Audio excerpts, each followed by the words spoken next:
നമസ്കാരം. CPM പത്തനംതിട്ട ജില്ലയിൽ Kaipattoor local കമ്മിറ്റിക്ക് കീഴിലെ വയല വടക്ക് ബ്രാഞ്ച് സമ്മേളനം പാർട്ടി അംഗങ്ങൾ ബഹിഷ്കരിച്ചു. 8 പേരുടെ സ്ഥാനത്ത് 2 പേർ മാത്രമാണ് സമ്മേളനത്തിൽ പങ്കെടുത്തത്. 6 പേർ വിട്ടുനിന്നു.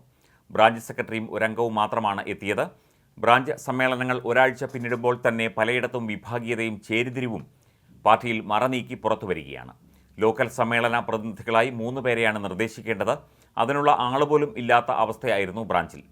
ഉദ്ഘാടകനായി തീരുമാനിച്ചിരുന്ന ഏരിയ കമ്മിറ്റി അംഗത്തോടുള്ള എതിർപ്പ് കാരണമാണ് അംഗങ്ങൾ വിട്ടുനിന്നത് എന്നാണ് സൂചന. അതേസമയം ഉദ്ഘാടനം ചെയ്യേണ്ട ഏരിയ കമ്മിറ്റി അംഗവും എത്തിയില്ല.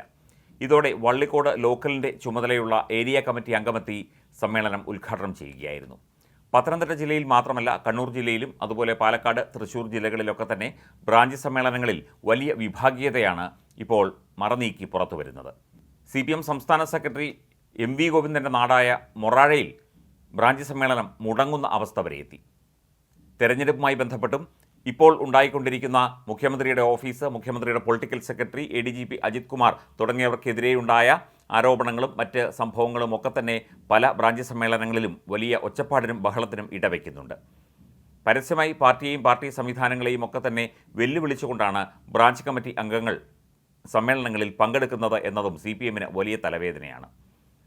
ഇനി വരാൻ പോകുന്ന തദ്ദേശ സ്വയംഭരണ തെരഞ്ഞെടുപ്പ്, അതുപോലെ തന്നെ നിയമസഭാ തെരഞ്ഞെടുപ്പ് ഒക്കെ തന്നെ മുന്നിൽ കണ്ട് തിരുത്തൽ നടപടികൾ മുമ്പോട്ട് കൊണ്ടുപോകാനുള്ള ആഹ്വാനം സംസ്ഥാന കമ്മിറ്റിയും സംസ്ഥാന സെക്രട്ടേറിയറ്റും പോളിറ്റ് ബ്യൂറോയും ഒക്കെ നിർദ്ദേശം നൽകുമ്പോൾ ബ്രാഞ്ച് സമ്മേളനങ്ങളിൽ പോലും ഒരു കൃത്യമായ ഏകോപനം ഇല്ലാത്തത് CPMനെ വലിയ തോതിൽ ബുദ്ധിമുട്ടിക്കുന്നുണ്ട്, വലിയ തോതിൽ പ്രതിരോധത്തിലാക്കുന്നുമുണ്ട്. ഇപ്പോൾ നടക്കുന്ന വിവിധ ജില്ലകളിലെ ബ്രാഞ്ച് സമ്മേളനങ്ങളിൽ എല്ലാം തന്നെ വലിയ വിഭാഗീയതയാണ് കാണുന്നത്. പല രീതിയിൽ പല ചോദ്യങ്ങളാണ് ഉന്നയിക്കുന്നത്. CPM എന്ന പാർട്ടി ആർക്ക് അടിയറ വെച്ചു എന്ന ചോദ്യവും ഉയരുന്നുണ്ട്.